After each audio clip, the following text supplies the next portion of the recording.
آپ نے حضرت عمر سے فرمایا عمر تیرے زمانے میں ایک شخص آئے گا، اس کا نام ہوگا اویس، اس کا قبیلہ ہوگا مراد، اس کی شاخ ہوگی کرن، اس کا رنگ ہوگا کالا، قد ہوگا درمیانہ، اور ایک سفید نشان اس کے جسم پر ہوگا۔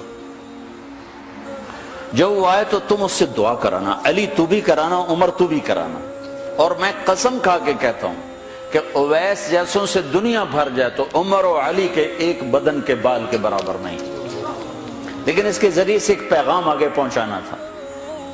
تو حضرت عمر اور حضرت علی حیران ہو کر دیکھنے لگے کہ ہمیں کہا جا رہا ہے کہ اویس سے دعا کروائیں، وہ ہم صحابی وہ تابعی۔ تو آپ نے فرمایا اس نے ماں کی ایسی خدمت کی ہے، جب وہ ہاتھ اٹھاتا ہے تو اللہ ہاتھ واپس خالی موڑتا ہی نہیں۔ یہ پیغام پہنچانا تھا کہ ماں باپ کے آگے جھکو۔ جس دیش میں آپ رہتے ہیں یہاں کام کی رفتار بہت تیز ہے، ماں باپ اگر موجود ہیں تو کم ہی خوش نصیبوں والے ہیں جن کو کچھ اولاد کی خدمت ملتی ہے، ورنہ دیواروں کے ساتھ ہی زندگی گزر رہی ہوتی ہے۔ تو عمر رضی اللہ عنہ جب خلیفہ بنے تو ہر سال حج کرتے تھے، ہر سال ان کو ڈھونڈواتے۔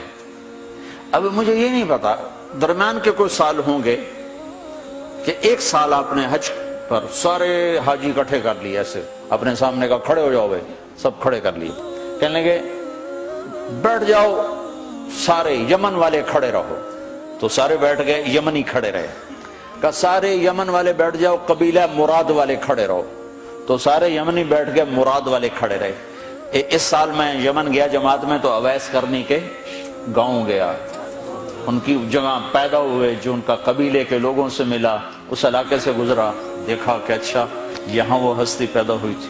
خشک پہاڑ ہیں، بالکل خشک پہاڑ۔ پھر آپ نے کہا مراد والے بیٹھ جاؤ، قرن والے کھڑے رہو، تو صرف ایک آدمی باقی بچا۔ تو آپ نے اس سے پوچھا تم قرنی ہو؟ کہا جی ہاں۔ اویس کو جانتے ہو؟ کہا جانتا ہوں، میرا سگا بھتیجا، میرے بھائی کا بیٹا، لیکن وہ تو تھوڑا پاگل سا ہے، آپ اس کا کیوں پوچھ رہے ہیں؟ تو عمر رضی اللہ تعالیٰ عنہ رونے لگے، کہا وہ نہیں، تو پاگل نظر آتا ہے۔ پھر آپ نے پوچھا کدھر ہے؟ آیا ہوا ہے حج میں ہے؟ کہا جی ہے۔ کدھر ہے؟ کہا جو اونٹ چرانے نکلا تھا عرفات کی طرف۔ تو حضرت عمر نے حضرت علی کو ساتھ لیا اور دوڑ لگائی اور پہنچے عرفات کی طرف، تو دیکھا تو ایک آدمی ایک کیکر کے درخت کے نیچے نفل پڑھ رہا اور اونٹ اس کے چاروں طرف چل رہے ہیں۔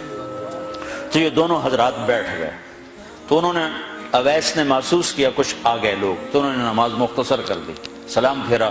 تو حضرت عمر نے پوچھا کون ہو بھائی؟ کہا جی مزدور ہوں۔ کہا تیرا نام کیا ہے؟ کہا جی اللہ کا بندہ۔ کہا بھائی ہم سارے کے بندے ہیں، میں پوچھ رہا ہوں جو نام تیری ماں نے تیرا رکھا وہ کیا ہے؟ تو وہ تو پہچانتا نہیں تھا کہ عمر کون ہے، علی کون ہے، وہ تو پہلی دفعہ حج پہ تھا۔ وہ کہنے لگا تم کون ہو میرا انٹرویو کرنے والے؟ انٹرویو تو میں اپنی طرف سے کہہ رہا ہوں۔ میں کہا تم کون ہو میرا پوچھنے والے؟ تو حضرت علی بولے یہ امیر المومنین ہیں عمر بن خطاب اور میں ہوں علی بن ابی طالب۔ پھر وہ ایسے ایک دم گھبرائے، دونوں کو سلام کیا، میں معذرت چاہتا ہوں میں نے پہچانا نہیں۔ تو عمر رضی اللہ عنہ نے فرمایا ہاتھ اٹھا، ہاتھ اٹھا۔ برمنگم والوں کو پیغام پہنچے کہ ماں کی خدمت کیسے کی جاتی، کہ عمر جیسا ہاتھ اٹھوا رہا ہے، علی جیسا، علی جیسا۔ تو وہ کہنے لگے میں آپ کے لیے کیسے ہاتھ اٹھاؤں، میری اوقات ہے کہ میں آپ کے لیے دعا کروں؟ کہاں، ہمیں ہمارے نبی کا حکم تھا کہ اویس آئے تو اس سے دعا کروانی ہے، کہ جب وہ ہاتھ اٹھاتا ہے تو وہ ہاتھ خالی نہیں آتے۔ کس وجہ سے؟ تہجد، جہاد، تبلیغ، ذکر، تلاوت، تسبیح، حج، عمرے، نمازیں، روزے، ذکر، تلاوت۔ کس وجہ سے؟ نہیں، ان میں سے ایک وجہ بھی نہیں، ماں کی خدمت کی وجہ سے۔